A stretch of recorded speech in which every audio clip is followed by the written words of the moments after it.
Right Honorable Speaker, on behalf of His Excellency the President, President John Dramani Mahama,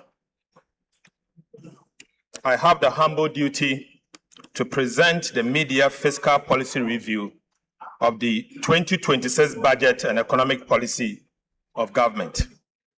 Mr. Speaker, before I proceed with this Media Fiscal Policy Review, I wish to acknowledge the devastating floods that struck part of our country last month. Right Honorable Speaker, as honorable members will recall, the floods claimed lives, displaced families, destroyed businesses, and caused extensive damage to public infrastructure. Ghana was not alone. Similar floods also affected Nigeria, La Côte d'Ivoire, and Sierra Leone, highlighting the growing flood risk across West African coastline and the effect of climate change. Mr. Speaker, government responded swiftly by visiting the hardest hit communities, releasing funds for emergency relief, and launching a nationwide cleanup exercise. On the direction of His Excellency the President, I am making available additional resources for ongoing dredging and construction of critical drains in the affected areas.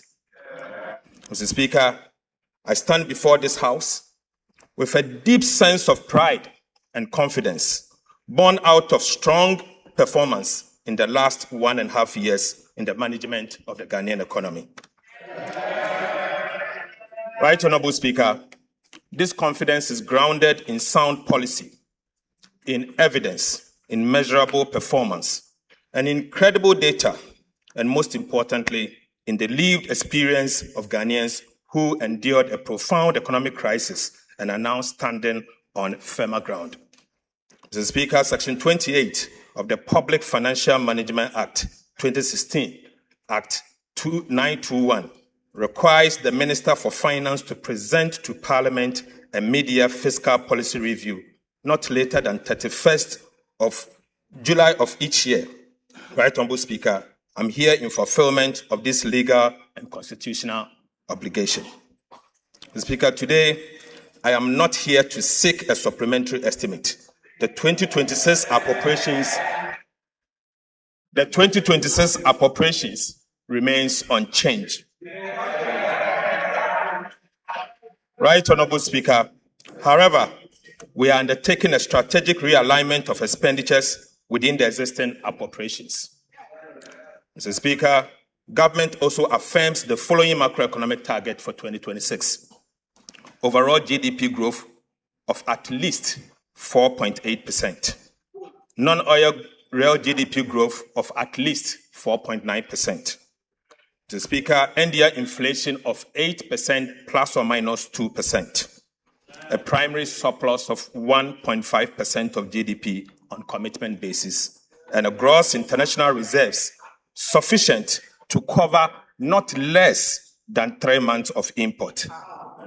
Mr. Speaker, beyond fulfilling a statutory obligation, these statements tell the story of where Ghana stood, where Ghana stands today, and where Ghana is heading. Mr. Speaker, I respectfully request the full text of this media fiscal policy review be captured in the Hansard in its entirety, while I present the highlights to this House. Mr. Speaker, before I present the details of our economic performance, we must briefly recall where we came from. Do so because the lessons of economic history must never be forgotten. Mr. Speaker, when this administration took office in January 2025, President Mahama inherited an economy on its knees. Right Honorable Speaker, the economic crisis of 2022 was not merely an accident. It was the consequences of a series of wrong policy choices. Choices about reckless spending, choices about excessive and binge borrowing, choices about lack of accountability, and a failure to level with the people of Ghana about the true state of the Ghanaian economy. Mr. Speaker, the consequences of those wrong choices for the Ghanaian people were so severe. The cedi depreciated at levels never seen before, eroding savings, businesses, business capital, and purchasing power of millions of Ghanaians. Inflation exceeded 50%, dramatically increasing the cost of living and placing basic necessities beyond the reach of many people. Real disposable incomes declined sharply. Interest rates surged, making credit expensive for the private sector. Investor confidence collapsed. International reserves fell to extremely low levels. International credit rating agencies downgraded Ghana's sovereign debt to levels never seen in our history. Mr. Speaker, Ghana lost access to the international capital market. The previous government implemented most painful debt restructuring program that imposed crude and painful haircuts on domestic and external bondholders. Financial institutions and individual bondholders also suffered significant losses, with many losing their lifetime of savings. Even pensioners were not spared the burden of crude and painful haircuts under the DDP. The Speaker, and businesses closed or relocated, jobs were lost, and many households that had escaped poverty fell back into hardships. Mr. Speaker, this is an honest account of the economy and the one that His Excellency the President inherited. We recount this event not to dwell on the past, but to remind ourselves of the heavy price of fiscal indiscipline, excessive borrowing, weak accountability, and dishonest economic management. Mr. Speaker, Ghana must never be brought this low again. Right Honorable Speaker. Right Honorable Speaker. These painful experiences must strengthen our collective resolve to safeguard macroeconomic stability and ensure that such a crisis is never repeated. As a nation, we must internalize the true cost of economic mismanagement and commit ourselves to sound economic stewardship. Some lessons cannot simply be taught, they must be lived. But once learned, they must never be forgotten. Never again, Mr. Speaker. Mr. Speaker, this administration assumed office. When this administration assumed office, it moved swiftly and decisively to stabilize the economy and begin the work of national reconstruction. It was immediately clear that the old model of managing the economy had failed, and Ghana did not need incremental adjustment, but it needed structural reforms. We therefore took difficult but necessary decisions, which were neither politically convenient nor painless.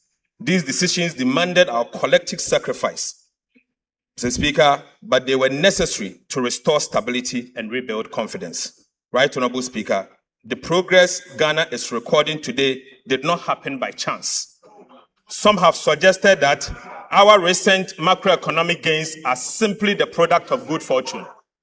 Others have attributed the recovery solely to the debt restructuring program or the IMF program inherited in 2025. But Mr. Speaker, I firmly disagree. Our recovery is as a result of superior economic management. Mr. Speaker, for emphasis, I firmly disagree.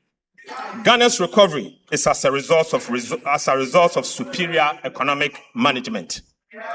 Debt restructuring may create fiscal space, but it does not create fiscal discipline. Right Honorable Speaker, an IMF program may provide a framework, but it cannot substitute for sound policy, disciplined implementation, and political will. Sustainable economic recovery is built on good policy choices, competent economic management, and disciplined execution, and most importantly, courageous leadership. Mr. Speaker, the evidence before us is overwhelming.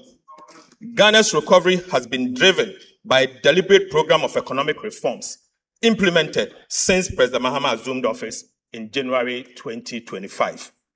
These reforms have strengthened public financial management, restored fiscal credibility, improved revenue mobilization, reduced fiscal risk, and reinforced macroeconomic stability. The results speak for themselves. Every major macroeconomic indicator has improved significantly. These outcomes are not accidental. They are the product of reforms, discipline, and sound economic management. Mr. Speaker, it is therefore important to place on record the reforms that have delivered this turnaround. Mr. Speaker, the recovery of the Ghanaian economy has been anchored on three key transformational policy reforms. These key transformational reforms are as follows. The first is fiscal correction. The second is the modernization of Ghana's tax regime. And the third is a complementary fiscal policy for inflation targeting and exchange rate stability. Mr. Speaker, the first key transformational policy reform was fiscal correction. The objective was straightforward. First, to assume control over public finances. Second, is to introduce new expenditure discipline. And three, to place public debt on a sustainable path. We therefore recalibrated Ghana's fiscal framework to ensure greater efficiency, stronger accountability, and fairer burden sharing across government. Right Honorable Speaker, the 2025 budget reset expenditure to 2023 nominal levels, eliminating wasteful spending that had weakened fiscal management over the years. As a result, primary expenditure declined sharply from 18.7% of GDP in 2024 to 13.2% of GDP in 2025. Mr. Speaker, a 5.5% adjustment without hurting economic growth. Most importantly, Right Honorable Speaker, the primary balance also improved from a deficit of 2.9% of GDP in 2024 to a surplus of 2.5% of GDP in 2025, placing public debt firmly on a downward trajectory. Mr. Speaker, a fiscal adjustment expenditure led by 5.4% of GDP in one calendar year. Mr. Speaker, this sent an unmistakable signal to Ghanaians, investors, and other development partners that fiscal discipline is the new order. Mr. Speaker, government also recalibrated the IMF program, shifting the emphasis from revenue-led to expenditure-led fiscal consolidation to achieve a fairer sharing of the adjustment burden. We amended the Public Financial Management Act to institutionalize a binding fiscal rule requiring a minimum annual primary surplus of 1.5% of GDP and a debt-to-GDP ceiling of 45% by 2034. These reforms signaled that fiscal indiscipline would no longer define the Ghanaian state. Mr. Speaker, aside, we established the Value for Money Office to strengthen expenditure efficiency, improve the quality of public expenditure, and ensure that every cedi spent delivers maximum value for the Ghanaian people. We established the Fiscal Council to strengthen fiscal oversight, transparency, and accountability. We undertook a comprehensive audit of government payables to eliminate irregular obligations. We also enforced expenditure control. Government amended the Public Procurement Act to require commitment authorization before procurement.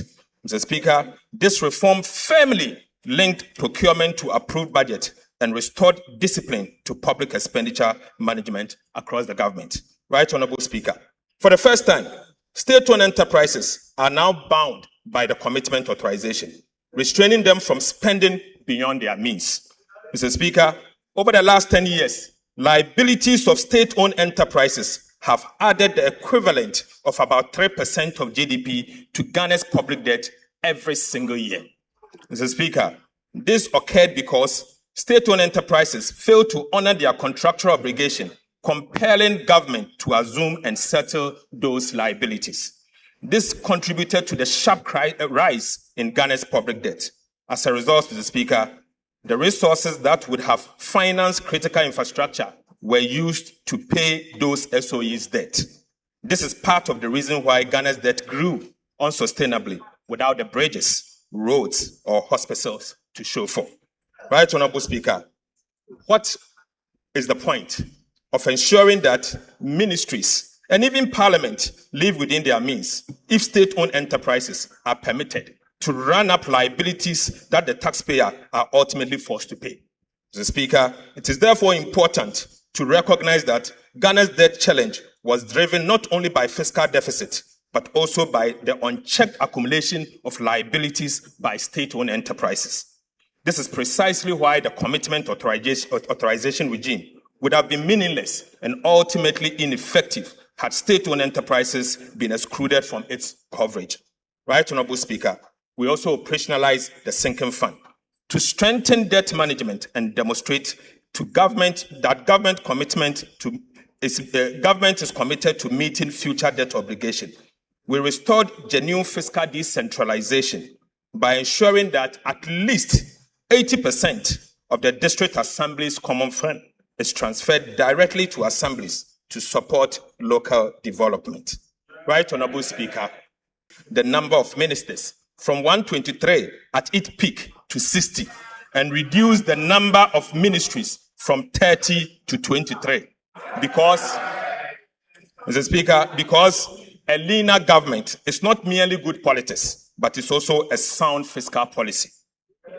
We curtailed non-essential expenditure, including excessive foreign travel, workshops, conferences, and unnecessary vehicle procurement.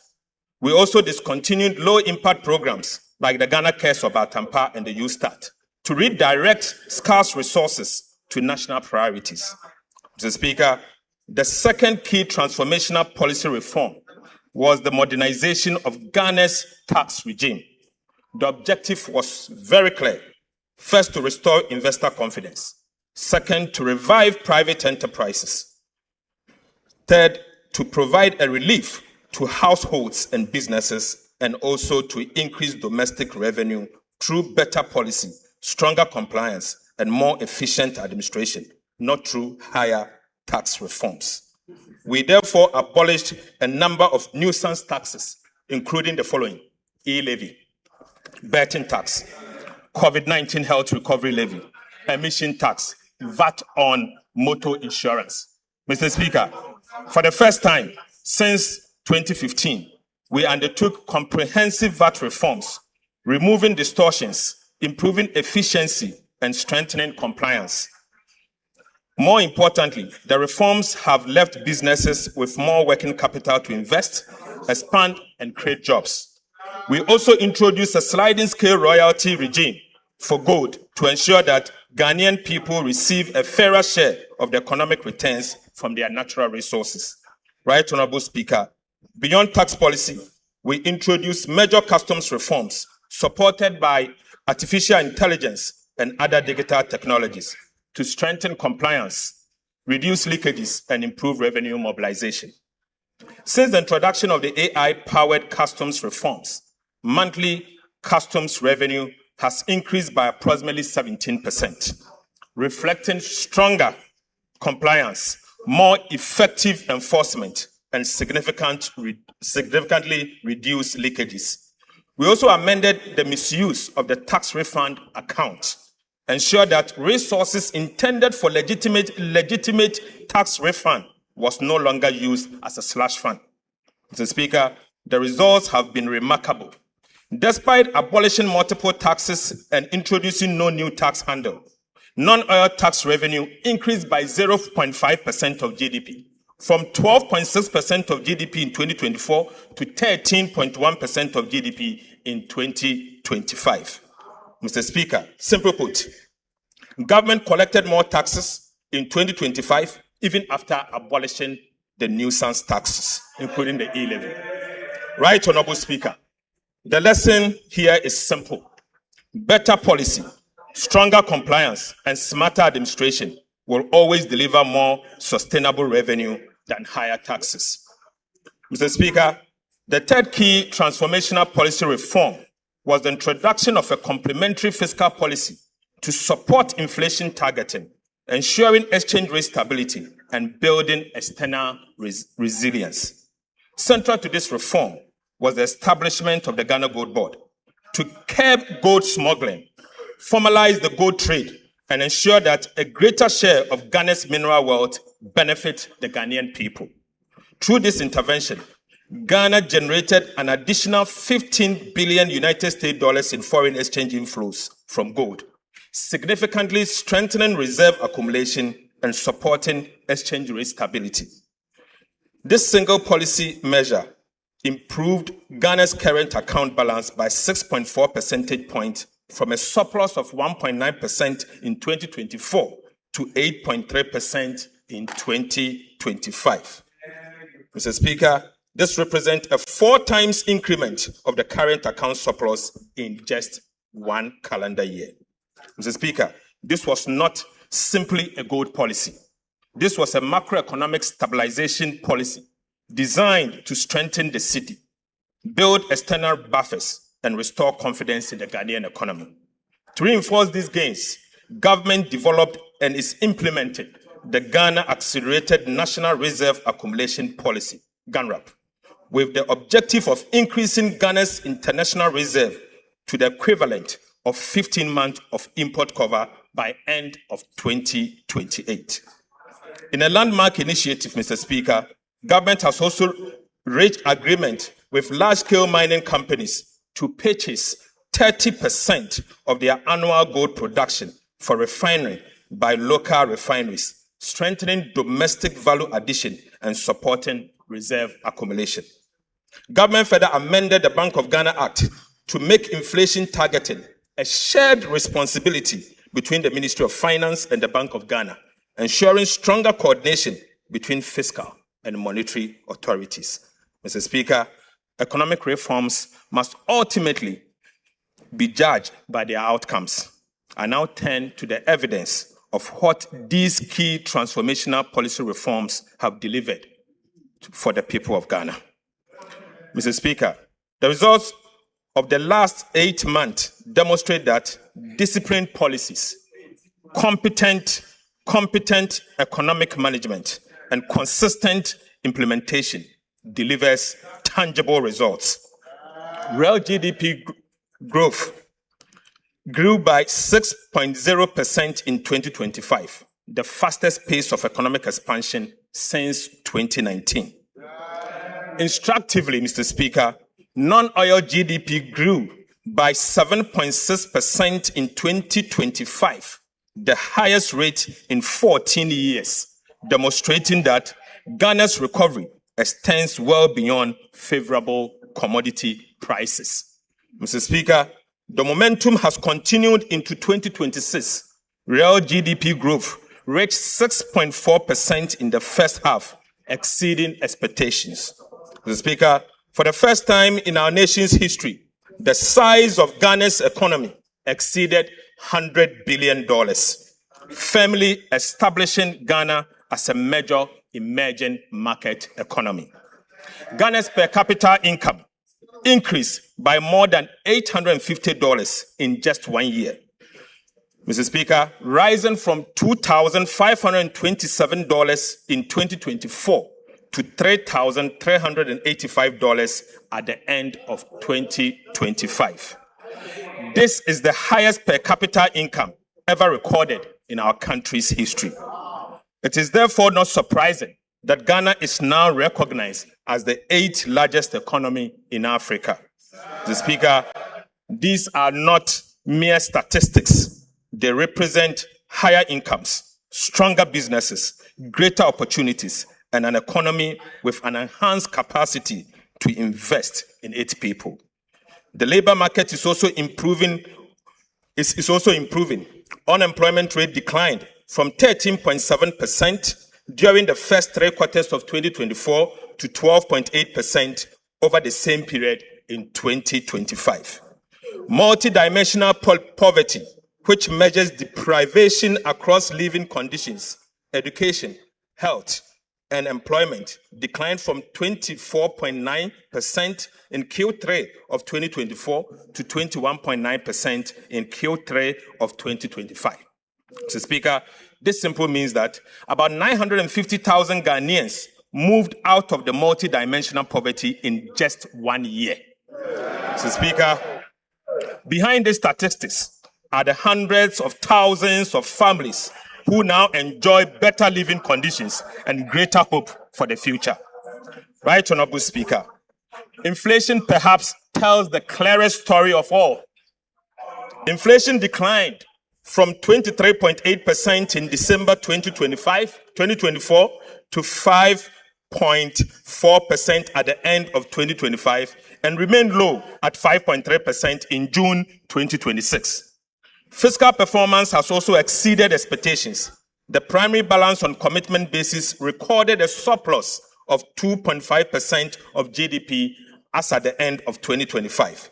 By end of June 2026, we had achieved a primary surplus of 0.9% of GDP on commitment basis. We are firmly on track to achieve our end-year target of 1.5% of GDP. Mr. Speaker, prudent fiscal management has also translated into a rapid decline in Ghana's public debt. The debt to GDP ratio fell from 61.8% of GDP, 61.8% at the end of 2024 to 44.7% at the end of 2025 and reached 45% by end of June 2026. Mr. Speaker, Ghana has therefore already achieved its statutory debt target of 45% of GDP, years ahead of both IMF program timeline and the targeted date established under the Public Financial Management Act. Mr. Speaker, debt service is also consuming a far smaller share of government revenue. Debt service as a share of domestic revenue declined sharply from 55.7% in 2022 to 28.8% in 2025, freeing up billions of cedis for schools, hospitals, roads, and other national priorities. Mr. Speaker, for the first time since April 2014, Ghana's external and overall risk of debt distress has improved from high to moderate. Even more significantly, the joint World Bank IMF debt sustainability analysis has moved Ghana from unsustainable in 2023 to sustainable in 2025, and now for the first time ever to sustainable with room to absorb shocks. Honorable Minister, please, First Deputy.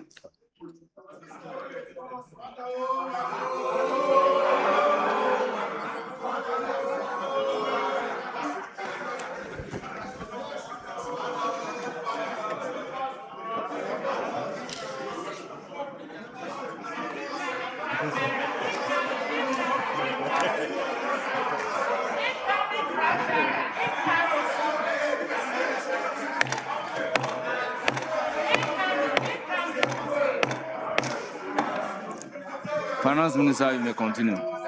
Mr. Speaker, interest rates are singing from the same hymn book.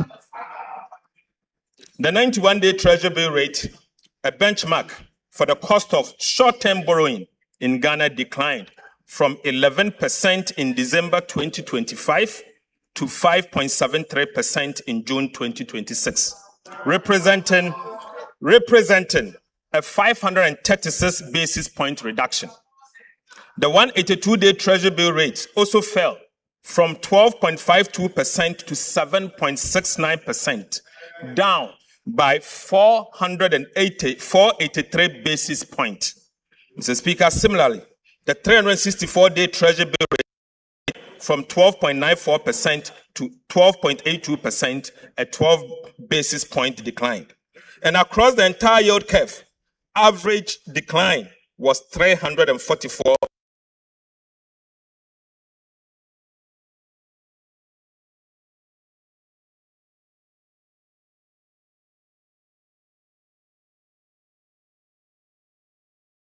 from 12.94% to 12.82%, a 12 basis point decline.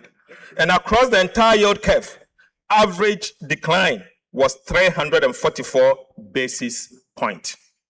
2 years, 3 years, and 5-year government bonds are now trading within the range of 11% to 12.6%, compared with about 20% a year ago. Right, Honorable Speaker, monetary policy rate has also declined by a cumulative 1,300 basis points, from 27% in January 2025 to 14% in July 2026. Mr. Speaker, these are not merely lower interest rates, There are lower borrowing costs for households and businesses, creating room for entrepreneurs to invest, expand, and create jobs. We have also made significant strides on the external front.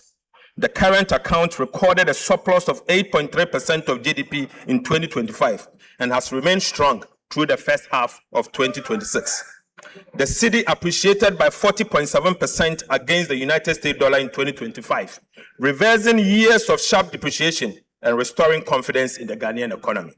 Mr. Speaker, taken together, these results demonstrate that the 2026 budget is firmly on track. The targets we set at the beginning of the year were not aspirational. They were grounded in sound policy, disciplined implementation, and realistic assumptions. The performance of the economy in the first half of 2026 confirms that we're on course to achieve them. Economic growth is exceeding target. Inflation is below the projected range. Fiscal performance is stronger than programmed, and the debt trajectory is improving faster than expectation. Mr. Speaker, the detailed macroeconomic performance will be presented in subsequent sections in this review. Right, Honorable Speaker, the commitment we made to the people of Ghana are being honored, and the results are evident. I now wish to speak, Mr. Speaker, I now wish to speak directly to every Ghanaian listening to me this afternoon. To the market trader whose purchasing power has improved because inflation has fallen. To the entrepreneur who can now borrow at lower interest rate to expand their businesses. And to the worker whose income now stretches further because the cedi has stabilized. These improvements are not abstract statistics. They are the dividend of sound and competent economic management. We recognize that the sacrifices required to restore the economy were significant and that many households continue to face challenges. But we also know that the foundations of Ghana's economy are now firmly in place. Fiscal discipline has been restored. Macroeconomic stability has returned. Confidence has been rebuilt. And the institutions needed to safeguard these gains have been strengthened. Under the leadership of His Excellency President John Dramani Mahama, Ghana is not going back. Ghana is moving forward. Mr. Speaker, the government that has delivered these results over the past 18 months has earned the trust to continue implementing the reforms that will secure Ghana's long-term prosperity. Right, Honorable Speaker, next week, the Executive Board of the IMF is expected to approve the final review of Ghana's Extended Credit Facility Program, bringing to a successful conclusion the financial bailout IMF program. The Executive Board is also expected to approve a 36-month policy coordination instrument, a non-financing arrangement designed for countries that no longer have and are not expected to face balance of payment needs. Mr. Speaker, the PCI will anchor our next phase of reforms, strengthening macroeconomic resilience, support broad-based growth, and signal our unwavering commitment to sound and disciplined macroeconomic policy. The PCI will support reforms across 6 priority areas. First is to maintain growth-friendly fiscal consolidation. Second is to preserve debt sustainability. Third is to strengthen fiscal transparency and governance. The fourth is to enhance monetary and exchange rate policy framework. The fifth is to reinforce financial sector stability. And finally, to promote economic diversity and inclusive growth. Mr. Speaker, we believe our strong implementation record, together with the successful execution of the PCI, will strengthen Ghana's path towards investment-grade status and enhance our ability to mobilize concessional and development financing for productive public investment. The PCI will include quantitative and 26 reform targets, monitored through semi-annual reviews to ensure sustained implementation of reforms that are critical to achieve our ambitious policy objective. Mr. Speaker, the details of the PCI targets are provided in detail in the media fiscal review document before the House. Right, Honorable Speaker, I now turn to macroeconomic performance for the first half of the year. Mr. Speaker, Ghana has not merely met its first half-year target, it has exceeded them. Mr. Speaker, overall GDP growth was 6.4% in the first quarter of 2026, well ahead of the 4.8% full-year target. Non-oil GDP growth was 6.3% in the first quarter of 2026, well ahead of the 4.9% full-year target. Inflation has more than halved, falling from 13.7% in June 2025 to 5.3% by end of June 2026, against a target of 8 plus or minus 1% at the end of the year. The primary balance recorded a surplus of 0.9% of GDP on commitment basis, firmly on track to achieve our end-year target of 1.5% of GDP. Gross international reserves was 5 months of import cover as at end of June 2026, exceeding the target of at least 3 months of import cover. Mr. Speaker, January to June 2026, fiscal performance. Mr. Speaker, the provisional fiscal performance for the first half of 2026 is presented against the following approved 2026 fiscal target. Overall deficit target on commitment basis of 2.2% of GDP, primary surplus of 1.5% of the GDP, overall deficit on cash basis of 4% of GDP, and primary surplus on a cash basis of 0.4% of GDP. But Mr. Speaker, provisional fiscal outturn for the first half of 2026 was stronger than anticipated, indicating continued prudence in fiscal management and enhancing the government fiscal consolidation agenda. Non-oil tax revenue as at end of June 2026 was 6.4% of GDP, compared to a target of 6.5% of GDP. Mr. Speaker, domestic revenue reached 7.7% of GDP by June 2026, compared to the target of 7.8% of GDP. Mr. Speaker, total revenue and grant reached 7.8% of GDP by June 2026, compared to a target of 7.9% of GDP. Total expenditure on commitment basis at the end of June 2026 was 8.0% of GDP against the half-year target of 9.9% of GDP. Primary expenditure, which excludes interest payment, was 6.6% of GDP by June 2026, compared to half-year target of 8.1% of GDP. Interest costs at 1.3% of GDP as at the end of June 2026, against the half-year target of 1.8% of GDP, indicating that we have saved on interest about 0.5% of GDP, reflecting lower interest rates and improved debt management. Mr. Speaker, this performance reflects the resolve of this administration to make difficult decisions, implement them consistently, and maintain unwavering fiscal discipline. Mr. Speaker, I now move to public debt. At the end of June 2026, domestic debt accounted for 54.4% of Ghana's total public debt portfolio, while external debt accounted for 45.6%. On the 17th of February 2026, government honored the 6th domestic debt exchange program coupon payment of 10.1 billion on time and in full.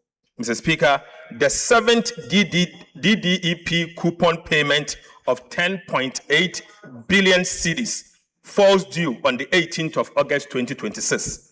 Let me use this opportunity to assure this House that it will be paid on time and in full. Mr. Speaker, 2025, The government has paid a total of $2.1 billion in principal and interest to Eurobond holders without placing undue pressure on Ghana's foreign exchange reserves. Right, Honorable Speaker, there was a time when the world doubted us. Today, every payment made on time answers that doubt, assuring bondholders in London, pension funds in New York, and investors at home that our word is our bond. Payment after payment, coupon after coupon, Ghana is proving one thing beyond dispute. We now keep our word. We now keep our word. That is how market confidence is rebuilt, not through speeches, but through repayment. Mr. Speaker, financial markets have delivered their verdict on Ghana's disciplined fiscal policies and prudent debt management. Right, Honorable Speaker, borrowing costs are down by half. In other words, government is borrowing less. That alone has saved us, this country, 4.2 billion cedis in just 6 months. Mr. Speaker, as Treasury bill rates decline, lending rates across the banking sector are also falling, making it cheaper for households, entrepreneurs, and businesses to borrow, invest, and expand, and at the same time, create jobs. Mr. Speaker, Ghana's Eurobond yields have fallen by about 300 basis points since the beginning of the year. This is not just a number. It is the market vote of confidence in our economy and our reforms. 3 years ago, Mr. Speaker, Ghana could not borrow on the international capital market at any price. Today, the market is inviting us back, but we are not in hurry. We are not in hurry. Right, Honorable Speaker, 3 years ago, Ghana could not borrow on the international capital market at any price. Today, the market is inviting us back, but I want to assure you, we are not in hurry. 3 years ago, unsustainable debt defined our crisis. Today, our debt to GDP ratio has fallen to 45% and still declining, ahead of every target. Mr. Speaker, the work is not finished, and the PFM debt rule requires continuous vigilance. But the direction is right, the momentum is real, and the foundation is solid. Solid. Mr. Speaker, Ghana's external debt restructuring, initiated after the sovereign debt default of 2022, is now at its final stage. In just 3.5 years, Ghana has moved from default to credibility, from debt distress to debt sustainability, from market exclusion to a renewed investor confidence. This is an achievement every Ghanaian can be proud of. Mr. Speaker, following the 2022 public debt default, government could not borrow long-term in cedis and relied heavily and solely on treasury bills to finance the budget. Mr. Speaker, Ghana has now overcome what the economists describe as the original sin, which is the inability of a country to borrow over the long term in its own currency.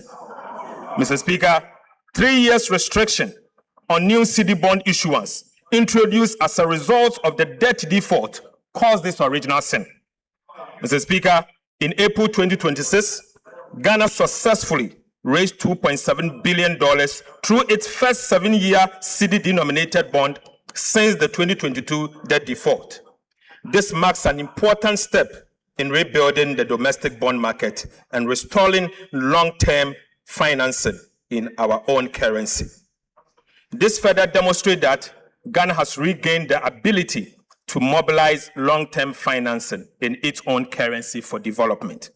Right, Honorable Speaker, I'm proud to announce that Ghana has now overcome the original sin. Requires us to look beyond today to tomorrow's obligation. Mr. Speaker, in 2027, DDEP bonds that will fall due is 58 billion Ghana cedis. Another 53 billion Ghana cedis will fall due in 2028. In 2 years alone, Ghana has to repay 111 billion cedis. 111. Mr. Speaker, this is the true Agenda 111.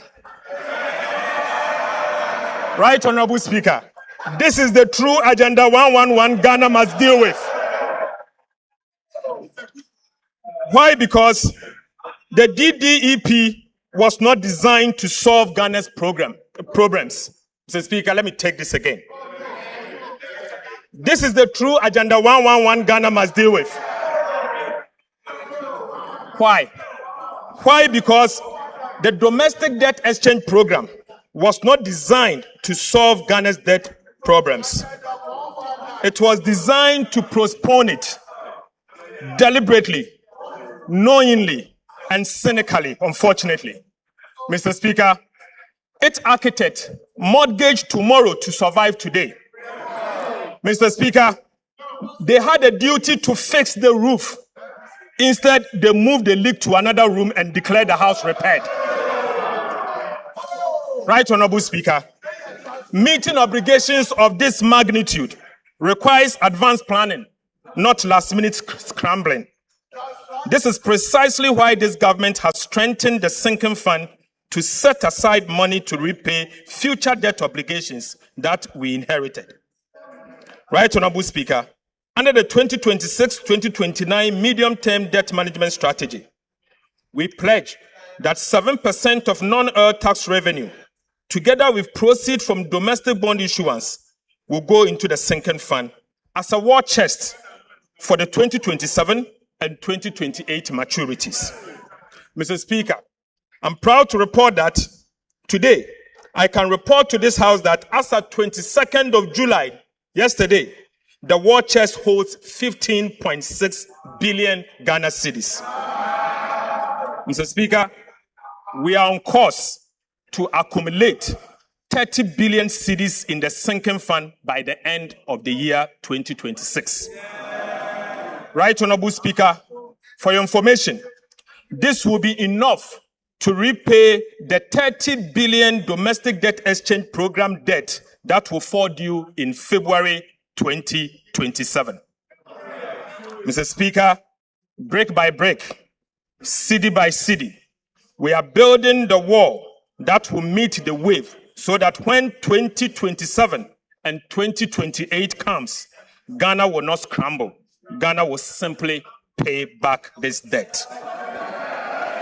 This is the signal the sinking fund sent to investors, credit rating agencies, and the people of Ghana, making it clear that this government plans ahead, honors its commitment, and manages the public finances better. Mr. Speaker, I now take you to the financial sector. Government acted decisively in July 2025 to restore confidence and stability in Ghana's banking sector by fully recapitalizing the National Investment Bank, the Agricultural Development Bank, and the Consolidated Bank. Mr. Speaker, last week, the Ghana Amalgamated Trust, GATT, completed the full recapitalization of UMB Bank. In addition, government facilitated the full capitalization of the Prudential Bank through a private sector-led approach. Right, Honorable Speaker, UMB and Prudential Bank today stands fully capitalized and prime for business. Mr. Speaker, we want to use this opportunity to encourage individuals, businesses, and institutions to take advantage of the revitalized UMB and Prudential Bank and bank with them. Mr. Speaker, yes. The 2023 domestic debt exchange program had a significant adverse impact on the Bank of Ghana's balance sheet, substantially weakening its capital and resulting in a negative net equity position. To restore the bank's financial strength, the government and the Bank of Ghana signed a memorandum of understanding on 6th January 2025 to recapitalize the bank over time. Consistent with the commitment in the MOU, and as a result of this government resolve to restore the bank's financial position, government issued a recapitalization bond to the Bank of Ghana of $5.5 billion as cedis to the Bank of Ghana in March 2026 to strengthen the bank's equity base.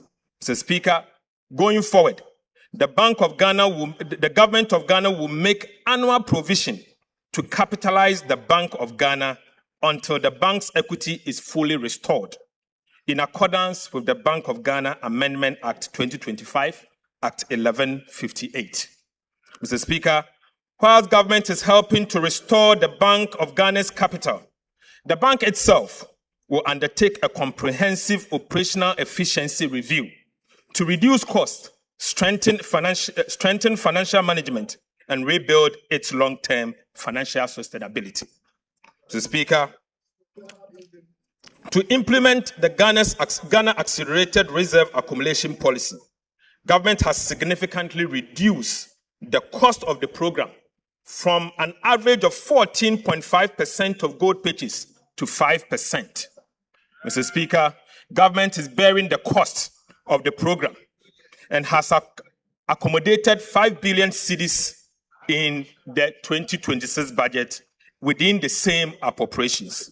Mr. Speaker, this investment is building an economic war chest to strengthen Ghana's international reserves, protect the cedi, reinforce economic stability, improve investor confidence, and shield the economy from international shocks. Mr. Speaker, I now take you to update of the implementation of the fiscal policies that this House approved for us. Right, Honorable Speaker, 6 months ago, this House approved an ambitious program of fiscal reforms. Today, I'm pleased to report that implementation is well underway. Key milestones have been achieved, and the reforms are already delivering measurable results. On the revenue side, government is targeting an increase in non-oil tax revenue from 13.1% of GDP in 2025 to 14.1% of GDP in 2026, 1% increase, through improved compliance, broader tax bases, and enhanced revenue administration, and not through higher taxes. Mr. Speaker, we will achieve it. On the expenditure side, government remains firmly committed to keeping spending within approved limits while improving its efficiency and effectiveness. Mr. Speaker, I now take you to the individual tax reforms. Mr. Speaker, this government introduced the most ambitious reforms to Ghana's VAT system in over a decade to eliminate long-standing distortions, improve efficiency, and support business growth. We abolished COVID-19 health recovery levy. We decoupled Get Fund levy and the National Health Insurance levy from the VAT base, making both eligible for input tax deduction. We reduced the effective VAT rate from 21.9% to 20%. We abolished VAT on recognizance and prospecting for minerals.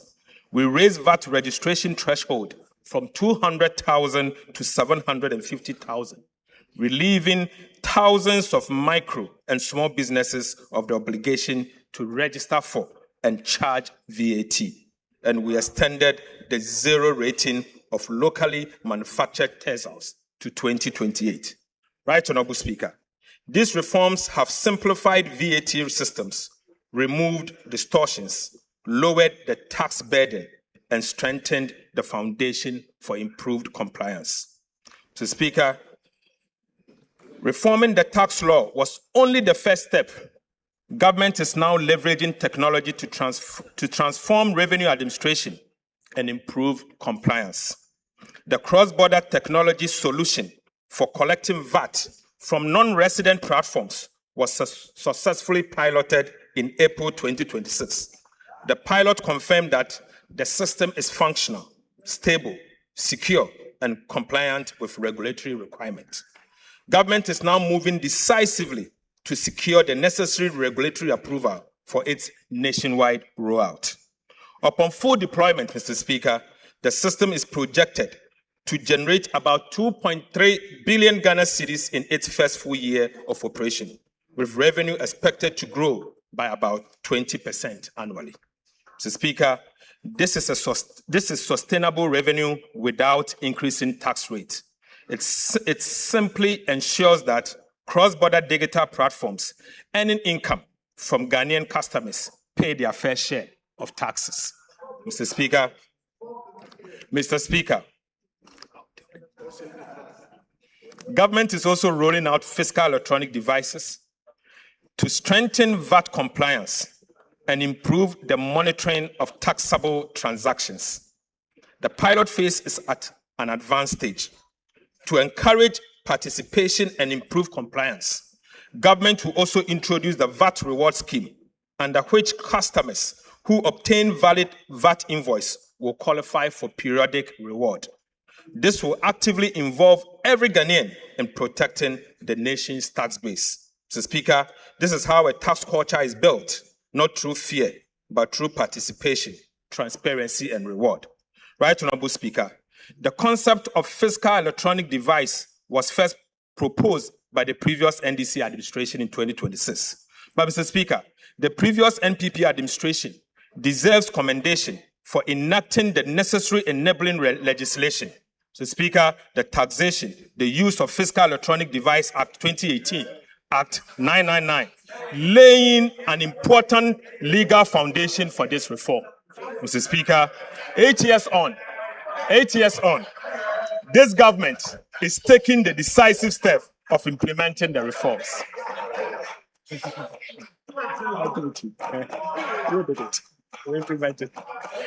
Mr. Speaker, for emphasis, the enabling legislation, the Taxation, the Use of Fiscal Electronic Device Act 2018, Act 966, was introduced in 2018 by the previous NPP administration. Mr. Speaker, I just want to use this opportunity to commend them. 8 years on, this government is taking the decisive step of implementing the reform. Mr. Speaker, with your leave, the chairman and the ranking members of the Finance and the Budget Committee of Parliament have been invited to provide strategic oversight for the implementation of this important national reform. Mr. Speaker, Mr. Speaker, Ghana currently loses an estimated 60% of its potential VAT revenue through non-compliance and systemic inefficiencies. This is unacceptable. Losing 60% of the VAT that you are supposed to collect to develop your country. Mr. Speaker, this is unacceptable. It cannot continue, and under this government, this will not continue. I call on Parliament to support government to crack down on businesses and individuals who collect VAT from taxpayers and keep it instead of remitting it to the state. Mr. Speaker, fiscal electronic devices will help improve VAT collection, reduce revenue leakages, and ensure that businesses account properly for VAT they collect. Mr. Speaker, government has completed a comprehensive review of the Customs Act and the Excise Act. The bills are being laid before this House as part of the mid-year fiscal policy review. I respectfully urge honorable members to give Customs and Excise Bill the expeditious consideration it deserves, so that these important reforms can be implemented without delay. Right, Honorable Speaker, trade facilitation must never become a vehicle for tax evasion. Yet, Mr. Speaker, between 2020 and 2025, while 63% of taxable income entered directly into home consumption, the remaining 37% passed through customs suspense framework. including warehousing, transit, temporary admission, and free zones. These procedures exist to facilitate legitimate trade. However, Mr. Speaker, they have increasingly been exploited to evade duties and divert goods into domestic market without paying a single tax in return. Mr. Speaker, the cost extends far beyond lost revenue.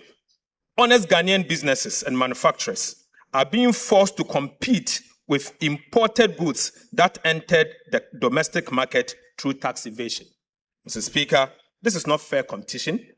It is an unfair burden on every law-abiding Ghanaian businesses. It must end. It must end now. Mr. Speaker, the customs bill before this House introduced bold reforms to close these loopholes and restore the integrity of Ghana's customs administration. To curb the abuse of warehousing, Mr. Speaker, government will introduce statutory maximum warehousing period as follows. Perishable goods, 3 months. General goods, 6 months.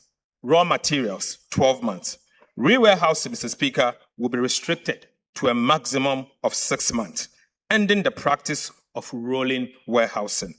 In addition, every bonded warehouse will be required to operate electronic inventory system linked to customs to enable real-time monitoring and audit control. Mr. Speaker, these are not merely administrative adjustments.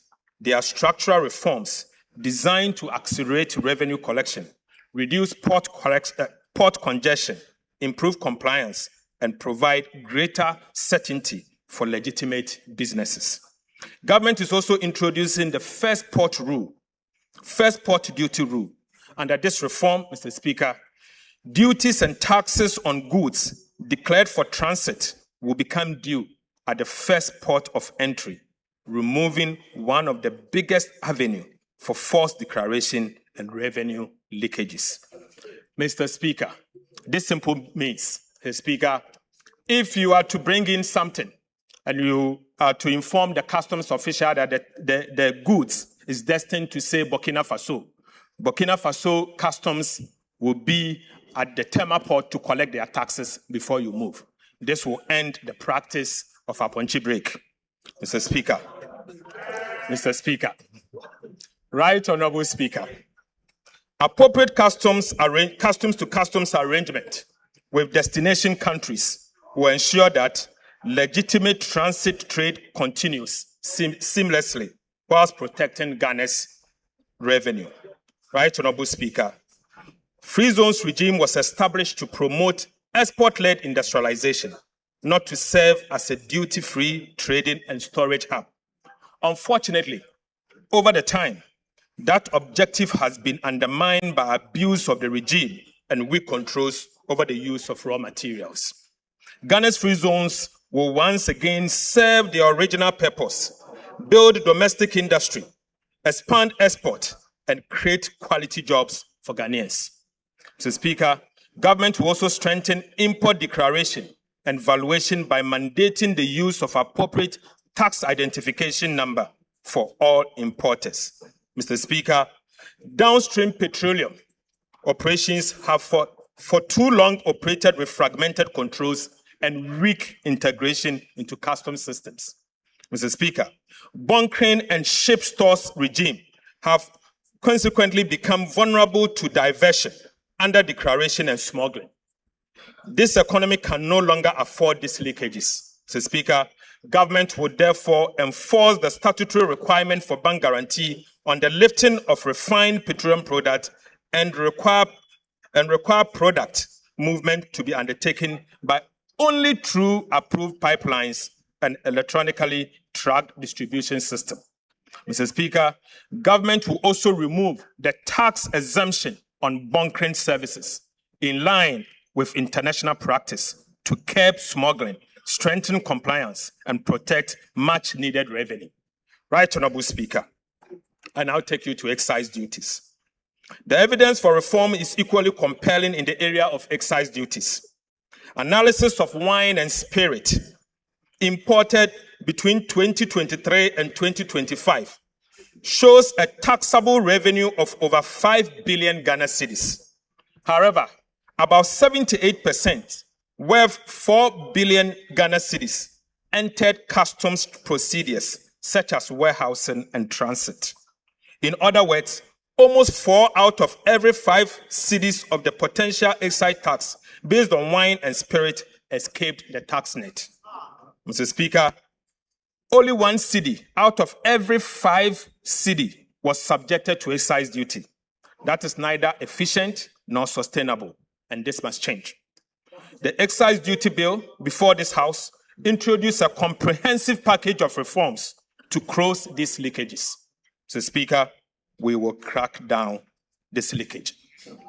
Right Honorable Speaker, specifically, government will introduce a hybrid excise system combining value-based and quantity-based taxation for wines and spirit to eliminate persistent undervaluation and misclassification and ensure a minimum level of tax is paid regardless of the declared value. Mr. Speaker, we will review the existing sliding scale excise rate for beer and stout product to better align them with government revenue objectives while preserving the incentive for local production. Right Honorable Speaker, strengthening compliance through mandatory electronic registration of stockists, a nationwide track and trace system, penalties of up to 3 times the excise duty for tampering, and enforcing the law on requiring bank guarantees, and abolishing, Mr. Speaker, the payment of 20% excise duty on locally manufactured fruit juice. Mr. Speaker, we will abolish the 20% excise duty on locally manufactured fruit juices introduced in 2023. Right Honorable Speaker, this is to support agro-processing and job creation. Mr. Speaker, I now take you to the Publican AI trade solution. Technology is already transforming customs administration. The Publican AI trade solution was fully deployed in March 2026, and the results has been remarkable. Mr. Speaker, between the pilot phase, January and February, and the full rollout phase, March to 17 July 2026, the Publican AI trade solution increased assessed customs collection by over $300 million, representing 17.5% uplift over the values originally declared by importers.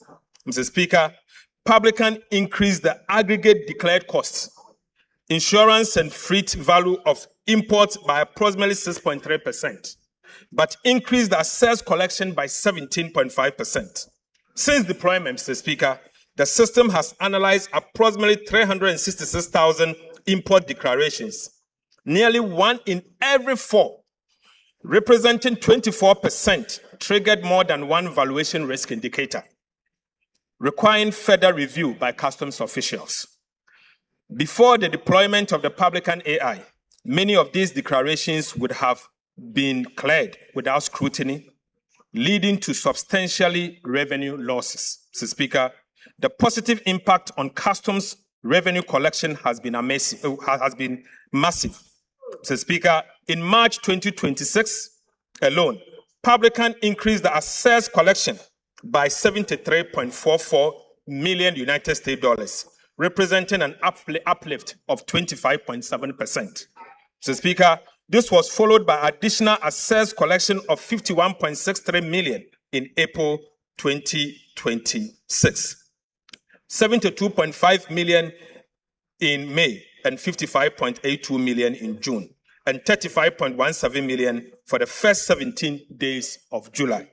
Mr. Speaker, the impact is also reflecting in monthly customs revenue, which has increased from an average of approximately 4 billion Ghana cedis in 2025 to between 5.3 billion Ghana cedis and 5.5 billion Ghana cedis in 2026. So, Speaker, let me take this again.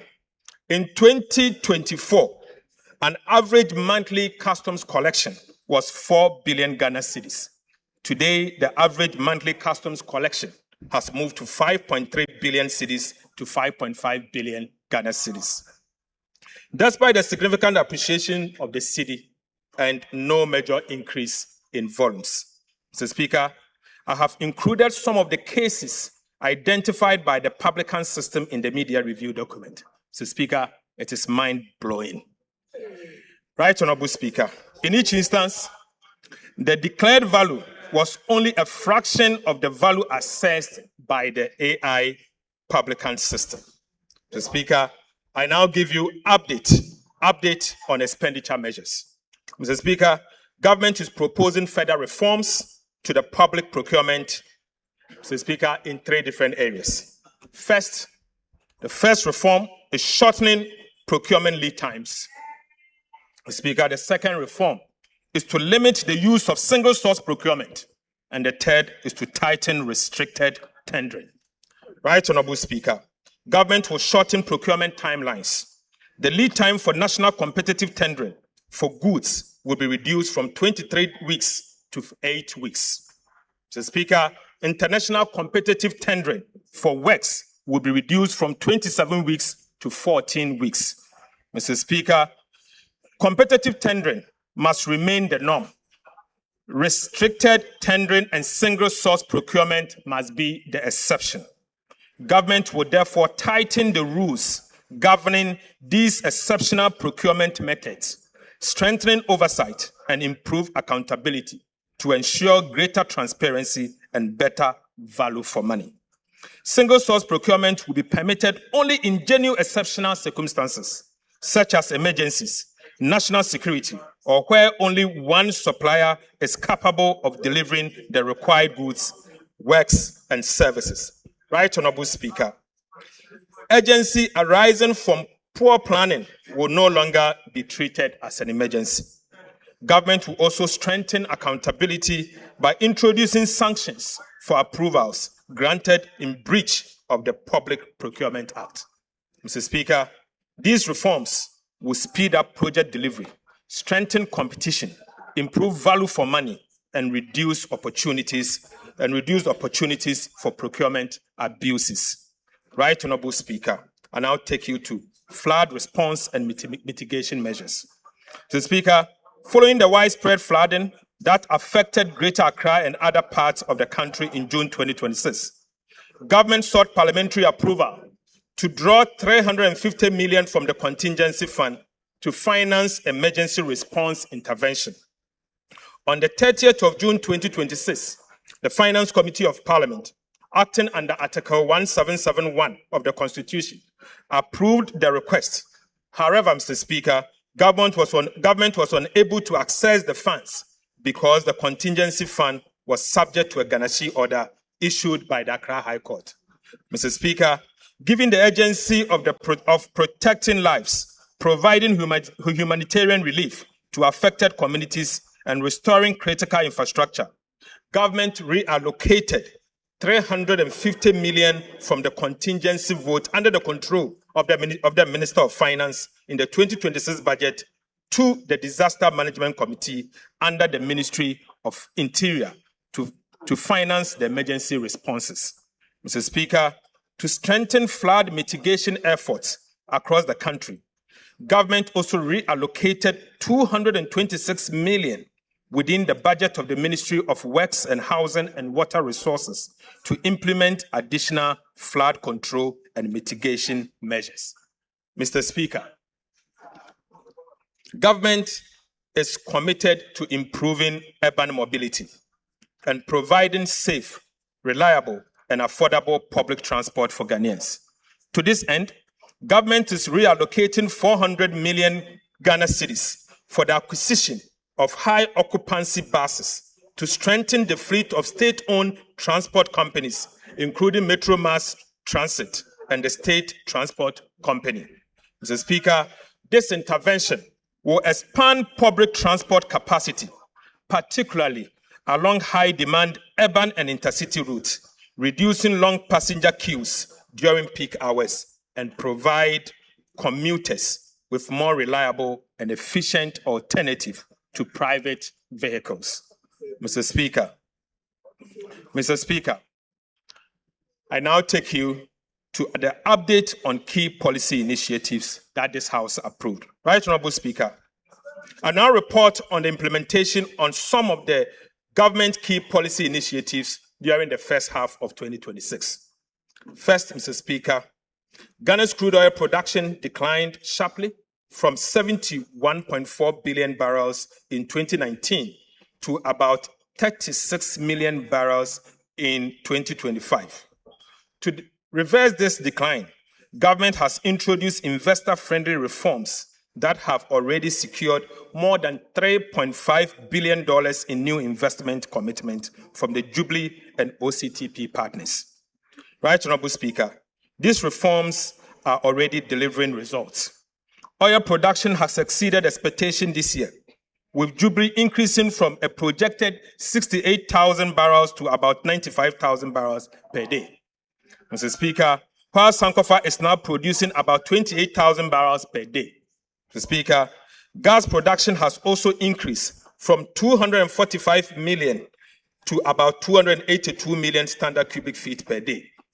And, Mr. Speaker, a new agreement with the OCTP partners will increase gas production further to 350 million standard cubic feet per day. Government is also updating the laws governing the upstream petroleum sector to make Ghana more attractive for investment, with a proposed amendment to be submitted to this Parliament before the year end. Right, Honorable Speaker, government remains firmly committed to its gas-to-power strategy, which is replacing expensive light crude oil with cleaner and cheaper natural gas. This transition is expected to reduce electricity generation costs by at least 75%. I am pleased to report that by the end of June 2026, government has increased gas supply for power generation by an additional 35 million standard cubic feet per day, bringing total supply to about 490 million standard cubic feet of gas per day. The increase comprises 10 million standard cubic feet per day from the OCTP partners led by ANI and 25 million standard cubic feet per day from the NGAS. Mr. Speaker, this strategic shift is already delivering significant savings. By replacing light crude oil with natural gas, government saved about 3 billion Ghana cedis, equivalent to $268.8 million in fuel cost during the first half of 2026. Mr. Speaker, government in partnership with the private sector, is developing 100 million standard cubic feet per day modular gas processing facility. Land acquisition has been completed, while the environmental assessment, engineering design, financial due diligence, and project structuring are underway. Mr. Speaker, this will be submitted to Parliament for consideration. Financial close is expected by end of 2026. Right, Honorable Speaker, the project is expected to create nearly 1,000 jobs and generate about $2 billion in benefit to the state over the next 5 years through fuel savings, foreign exchange savings, taxes, levies, and dividend. Mr. Speaker, I now report on our 1,200 megawatt state-owned power plant. Right, Honorable Speaker, government is also developing a 1,200 megawatt state-owned combined cycle gas-fired power plant at Kafudidi Abrobano in the Commander Edna Egwafo Ebrim municipality. Mr. Speaker, feasibility studies have confirmed the project viability with environmental engineering and permitting processes progressing steadily. The first 600 megawatt phase is expected to be commissioned in 2028.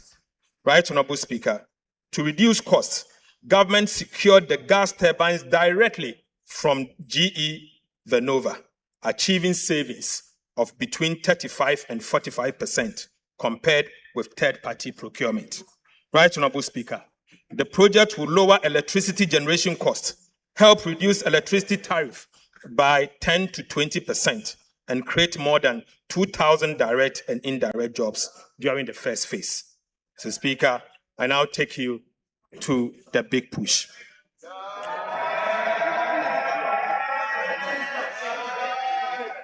Right, Honorable Speaker. Right, Honorable Speaker. Government Big Push Infrastructure Program is driving the largest coordinated investment in strategic transport infrastructure in recent years, with projects underway in all 16 regions of the country. Mr. Speaker, work has commenced on 87 projects, comprising 74 trunk roads and bridges, 10 urban roads and 3 feeder roads.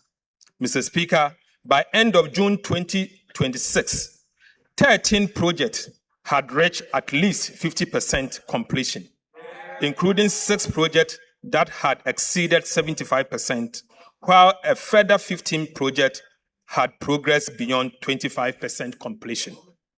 Significant progress has been made on key corridors, including the Kaswa-Winneba, Takrade-Aguna Junction, Ofanko in Sawom, Tepa-Goso, Adentan-Dodowa, Tema Aflao, Penny Aflao, Wenchi Sola Atimpoku Ho Aflao, Tumu Han Laura, Tumu Navrongo, and Winneba Cape Coast Takrade roads.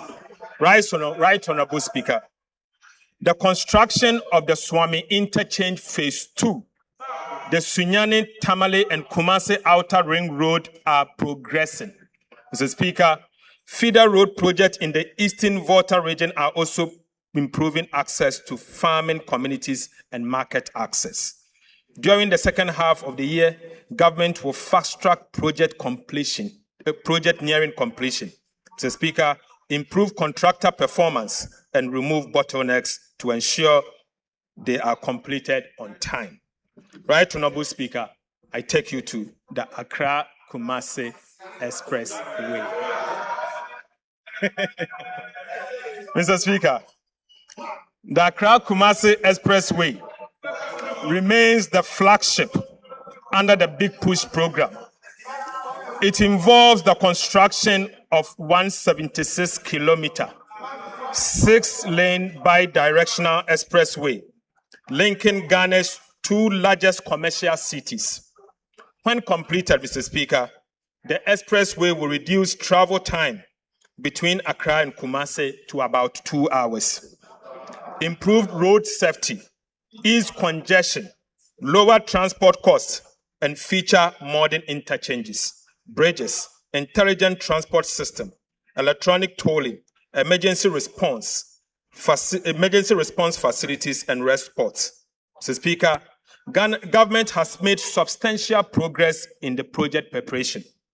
As of 22nd July 2026, yesterday, the Ghana Armed Forces have cleared 122 kilometers, representing about 70% of the 120-meter wide right-of-way in just 12 weeks. Mr. Speaker, the entire corridor is expected to be cleared by the first week of September 2026. Right, Honorable Speaker, compensation assessment, environmental studies, engineering design, feasibility works are progressing simultaneously. The feasibility study and detailed engineering design are expected to be completed by end of August 2026, next month. Mr. Speaker, with procurement for the main construction contract to commence in September 2026. Mr. Speaker, as of 2nd of July 2026, 1.7 billion United States dollars have been deposited into a dedicated Accra-Kumasi Expressway account at the Bank of Ghana. Mr. Speaker, for emphasis, as at yesterday, 22nd of July 2026, the government of Ghana has deposited 1.7 billion United States dollars into an account, a dedicated account at the Bank of Ghana solely for this project. The funds have been ring-fenced and will be used only after the main construction contract is awarded. I can share it. Mr. Speaker, government is therefore confident that all the requirements for this transformational project, including the resources, the money, will be in place when His Excellency President John Dramani Mahama cut the sword for the construction of the project to begin. Mr. Speaker, I now take you to Achi-Amanfoum, Adoso Achi-Amanfoum Bridge. Right Honorable Speaker, for centuries, the people of Afram Plains have relied on ferries to cross the Afram River. While these ferries have served the area for many years, frequent delays and seasonal disruptions have impeded easy access and movement of people, goods, and the provision of essential services. The Adoso Achi-Amanfoum Bridge, a 3.6-kilometer permanent bridge, will be the longest in Ghana and will replace the ferries, providing a safe, reliable, and all-weather crossing. As part of Ghana's big push infrastructure, Mr. Speaker, it will connect the Kwewu-Afram Plains to the national road network and unlock the significant potential of one of Ghana's most important food baskets. The bridge will make it easier for farmers to transport maize, cassava, yam, rice, and other produce to market, reducing travel time. It will also improve access to healthcare, education, and other essential services, while creating jobs, attracting investment, and supporting food security. Expected to be completed by end of 2028, the Adoso Achi-Amanfoum Bridge is a gateway to opportunities, bringing communities closer to markets, services, and better future. The Speaker, the Dambai Bridge. Works is also progressing on the Dambai Bridge, a critical project that will provide a permanent crossing between Dambai and Dodi-Kope and strengthen transport along the Eastern Corridor. The Speaker, the project comprises 1.49-kilometer bridge and approximately 6.8 kilometer of approach roads. The Speaker, at the end of June 2026, fiscal progress had reached 6%, slightly ahead of schedule, with foundation work and construction of the temporary bridge already underway. Right Honorable Speaker, I now take you to the 1,000-kilometer agriculture enclave road, of which Parliament approved 2 days ago. Mr. Speaker, government has begun the implementation of the agriculture enclave road program. Government is investing $528 million United States dollars, equivalent in cedis, to rehabilitate 1,050 kilometers of feeder roads across 4 major agriculture producing corridors.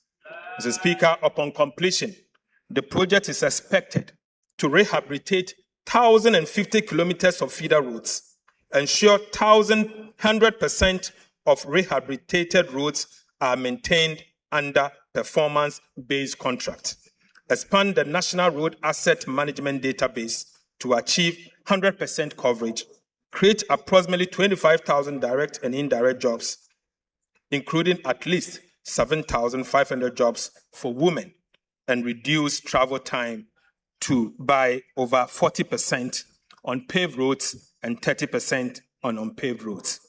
Mr. Speaker, the first phase will involve the rehabilitation of 1,050 kilometers of feeder roads to be undertaken across 4 agriculture clusters, covering 13 regions of the country. Right Honorable Speaker, Cluster 1 will cover 300 kilometers of roads in Upper West, Northern Region, and Savannah regions, and that will be 300 kilometers. Clusters 2, Mr. Speaker, will rehabilitate 300 kilometers of roads in the Oti, Volta, and the Eastern regions. Mr. Speaker, Cluster 3 will also rehabilitate 250 kilometers of roads in Ashanti, Bono East, and Eastern region. And finally, Mr. Speaker, Cluster 4 will cover 200 kilometers of roads in Western North, Western, Central, and Ahafo region. Mr. Speaker, this investment will improve connectivity between farms and market, reduce post-harvest losses, lower transport costs, and support agricultural transformation in some of Ghana's most productive farming areas. Mr. Speaker, I take you to the oil palm. Right Honorable Speaker, government remains committed to transforming Ghana's oil palm industry into a major driver of industrialization, export growth, import substitution, and rural employment. A key pillar of the integrated oil palm development policy is the establishment of a sustainability-compliant oil palm land banks to de-risk private sector investment and accelerate the development of large-scale plantation integrated with smallholder and outgrower schemes. Mr. Speaker, implementation of this initiative is progressing steadily. The Ministry of Land and Natural Resources, working in collaboration with the private sector and other relevant institutions, have reviewed over 270,000 hectares of land in the Western region. Right, Honorable Speaker, drone survey have been completed on over 117,000 hectares, whilst 46,000 hectares have been selected for detailed land use change analysis. To date, assessment has been completed on 16,000 hectares, of which approximately 10,780 hectares have been identified as suitable for sustainable oil palm development. Right, Honorable Speaker, these areas are now undergoing the required environmental, social, and sustainable assessment, including high conservation value, high carbon stock, and free, prior, and informed consent (FPIC) processes in line with the international standard. Mr. Speaker, similar mapping, land documentation activities have commenced in the Central region, with preparatory work underway in Eastern and Volta region. Based on the current assessment, Mr. Speaker, the Western region alone is expected to provide approximately 30,000 hectares of land for the first phase of the development. Mr. Speaker, as work expands nationwide, the land bank has the potential to exceed 100,000 hectares across Ghana's oil palm growing belt. Mr. Speaker, this initiative will unlock significant private sector investment, create over 250 direct and indirect jobs across the value chain, and strengthen smallholder participation, increase domestic crude oil palm production, reduce import dependency, and position Ghana as a leading hub for oil palm processing and exports. Mr. Speaker, government will continue to work with stakeholders to ensure that this program is implemented responsibly, sustainably, and in a manner that delivers lasting benefit to our communities and the national economy. Now listen, Mr. Speaker, government is also finalizing the $500 million United States dollars integrated oil palm development financing agreement with the World Bank for on-lending to the private sector for the development of large-scale commercial oil palm plantation. We expect to conclude and present it to this House by the end of this year. Right, Honorable Speaker, we expect to bring it for approval by the end of this year.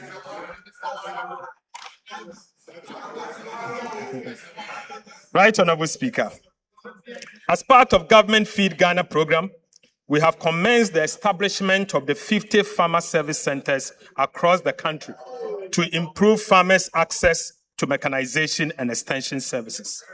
To support this initiative, government has deposited 551 million Ghana cedis into an escrow account at the Bank of Ghana to establish the letters of credit for the procurement of 1,840 units of agricultural machineries and equipment. These include tractors, trailers, power tillers, plows, cultivators, seed drills, sprayers, fertilizer spreaders, and combine harvesters, which will significantly improve farm productivity, reduce production costs, and enhance food security. Mr. Speaker, cocoa sector reforms. Right, Honorable Speaker, the cocoa sector remains a cornerstone of Ghana's economy. Mr. Speaker, Ghana is serving as a major source of export earnings and livelihood for millions of Ghanaians, particularly in rural Ghana. Mr. Speaker, since the enactment of the Ghana Cocoa Board Act 1984, PNDC Law 81, the Ghana cocoa industry has undergone significant transformation. To modernize the governance and financing of the sector, government will submit a new Cocoa Board bill to Parliament to repeal and replace the Ghana Cocoa Board Act 1984, PNDC Law 81. Mr. Speaker, the proposed legislation will introduce a new producer pricing mechanism that aligns producer price with movement in international cocoa price, exchange rate development, and other relevant market conditions. We will also guarantee the cocoa farmer not less than 70% of gross free on board price. Mr. Speaker, we will also seek to establish a new financing framework for cocoa purchases and related operations and restore the long-term financial sustainability and operational efficiency of Ghana Cocoa Board. The bill will also ensure that not less than 50% of cocoa beans produced in Ghana is processed here in Ghana.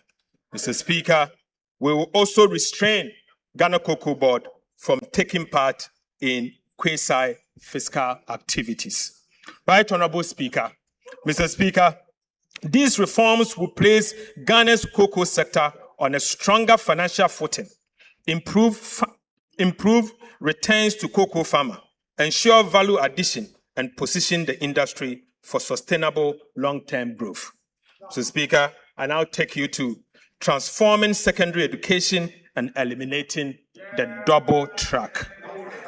Mr. Speaker, the government of Ghana the education remains one of the most powerful investments we can make in the future of our country. Government is therefore taking bold steps to transform secondary education through a $300 million United States dollar World Bank financing. Mr. Speaker, under this $300 million United States dollar World Bank financing initiative, government will undertake 210 major infrastructure interventions across the country.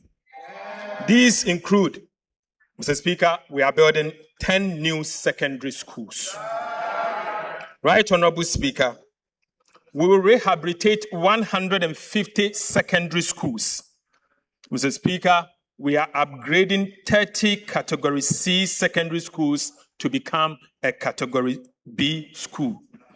Mr. Speaker, aside, we are also upgrading 20 Category B schools to be part of Category A. Mr. Speaker, we are also going to procure furniture to support the schools that we are upgrading and ensure that every school child going to any of our secondary schools benefits from textbooks free of charge.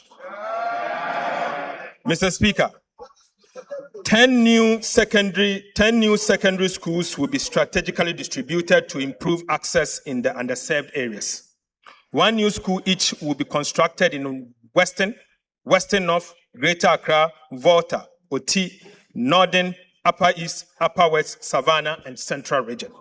Mr. Speaker, upon completion, the project is expected to benefit about 2.3 million students, over 100,000 teachers, and about 2,000 school leaders across the country.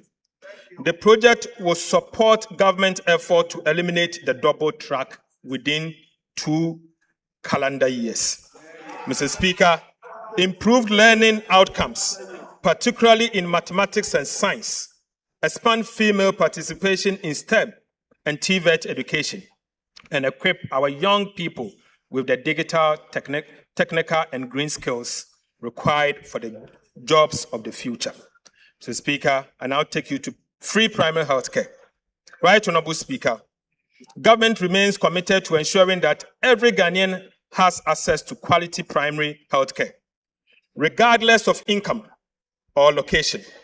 Following the launch of the free primary health care policy in April 2026, the first phase of implementation is targeting 150 underserved districts across the country.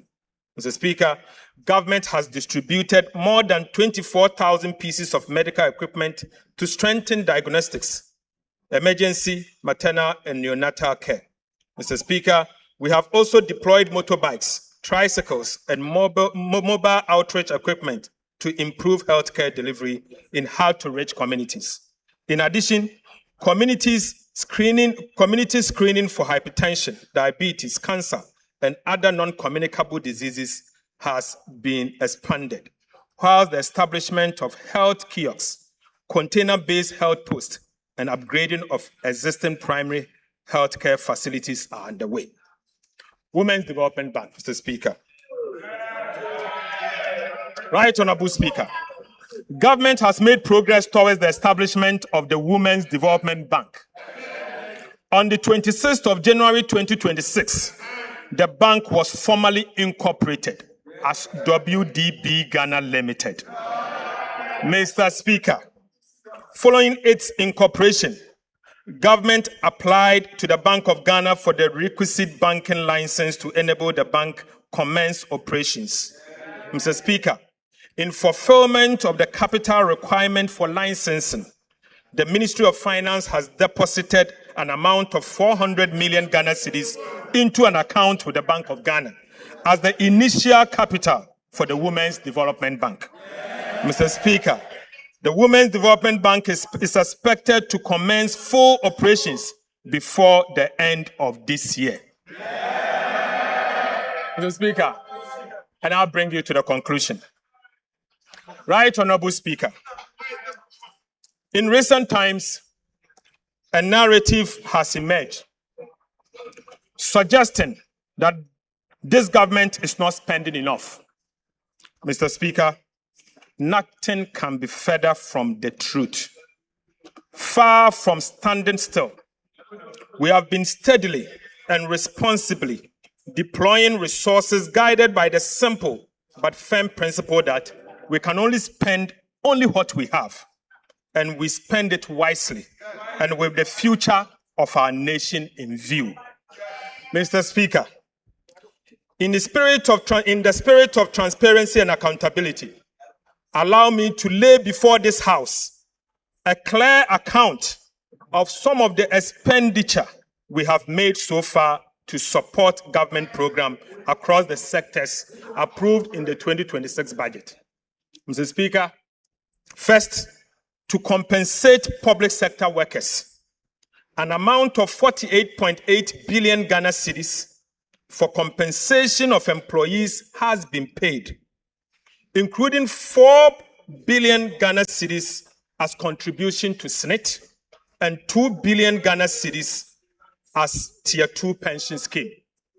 Mr. Speaker, to honor our debt obligation, an amount of 21.5 billion for interest has been paid.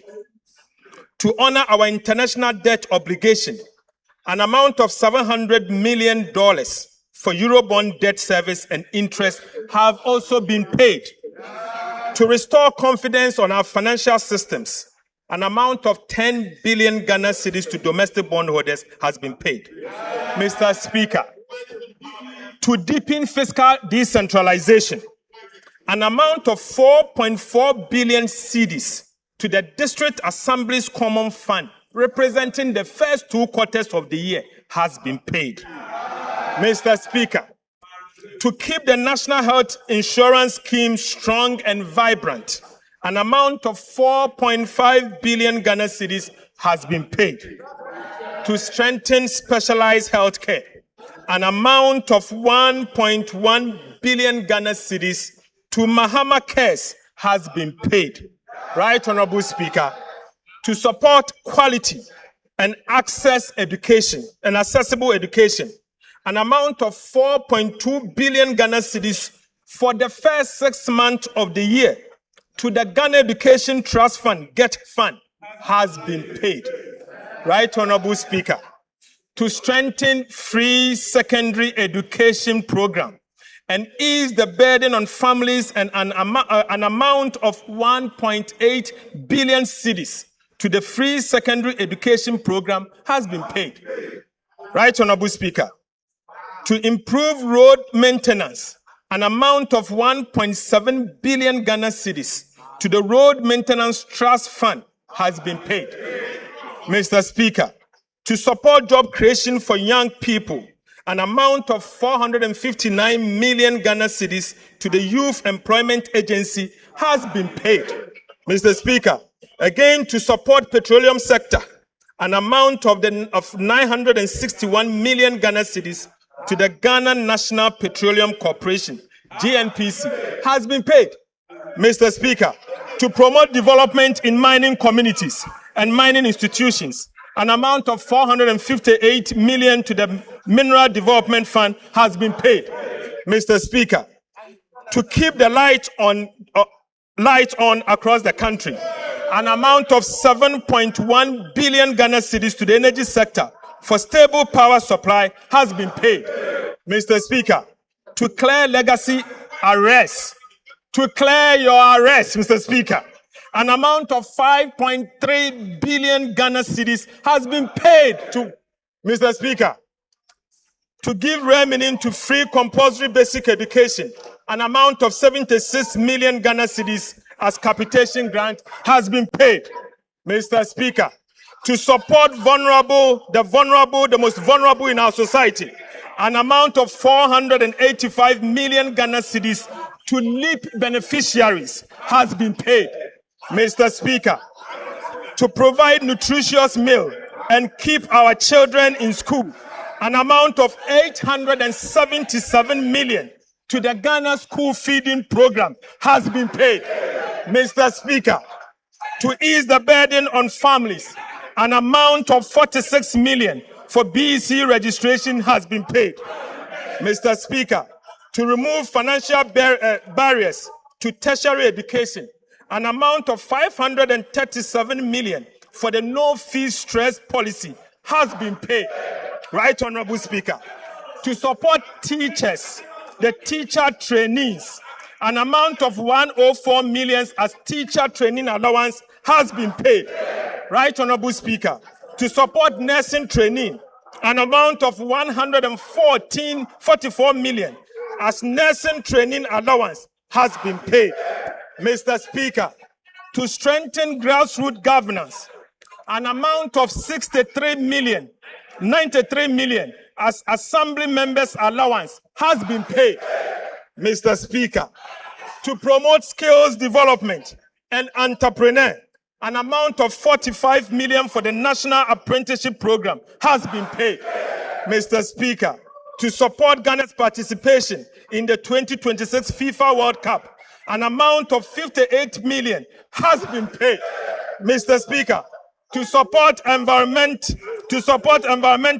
sustainability, an amount of 477.4 million to ARICOPS has been paid. Mr. Speaker, in fulfillment of our campaign promise, an amount of 1.1 billion Ghana cedis to the Ministry of Food and Agriculture for flagship programs, including food, buffer stock, fertilizers, certified seed distribution, Feed Ghana, irrigation infrastructure, has been paid. Right, Honorable Speaker, to modernize agriculture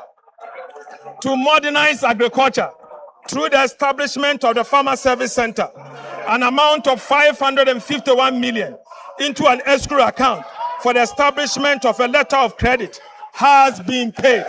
Right, Honorable Speaker, to support infrastructure development, an amount of 11.5 billion Ghana cedis as capital expenditure has been paid.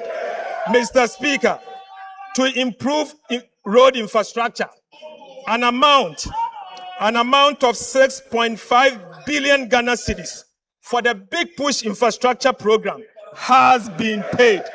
Mr. Speaker, to support education delivery, an amount of 915 million for goods and services under the Ministry of Education, including sanitary pads, has been paid. Mr. Speaker, to ensure smooth and effective functioning of government, an amount of 7.9 billion Ghana cedis for goods and services have been paid. Right, Honorable Speaker, to protect our rivers, forest reserves, and agricultural lands, against the Galamsey menace, an amount of 16 million to the National Anti-Illegal Mining Operations Secretariat, NIMOS, has been paid. Mr. Speaker, permit me to end where I began, not with numbers, but with reflection. Mr. Speaker, permit me to end where I began, not with a number, but with a reflection. Right, Honorable Speaker, before this administration took office, this country stood at the edge of an economic cliff. The city was in free fall. Inflation has raised 50%. Our sovereign debt rated junk. Our access to the world capital market had been cut off. And for the 17th time in our history, Ghana turned to the IMF for a bailout. Mr. Speaker, that was the Ghana we inherited. Today, inflation stands at 5.3%. Our currency, the Ghana cedi, has stabilized above 6% and broad-based. Our debt to GDP is now 45%, years ahead of schedule. The primary balance is in surplus, not in deficit. Interest rates have declined significantly. And Ghana has successfully completed the final review of the IMF bailout program. Mr. Speaker, we promised to move this economy from the emergency room to the wellness center. Mr. Speaker, we have kept that promise. Mr. Speaker, I give this House my firm assurance this economy will never return to the emergency room under our watch. Right, Honorable Speaker? I want to give this House my firm assurance that this economy will never return to the emergency room under our watch. Mr. Speaker, let me be clear. These achievements do not belong to government. They belong to the people of Ghana. Behind every number in this statement is the sacrifice of an ordinary Ghanaian. The pensioner who accepted painful and crude haircuts on a lifetime savings. The bank and businesses that absorbed extraordinary losses and costs. Millions of citizens who endured difficult adjustments so that their country could recover.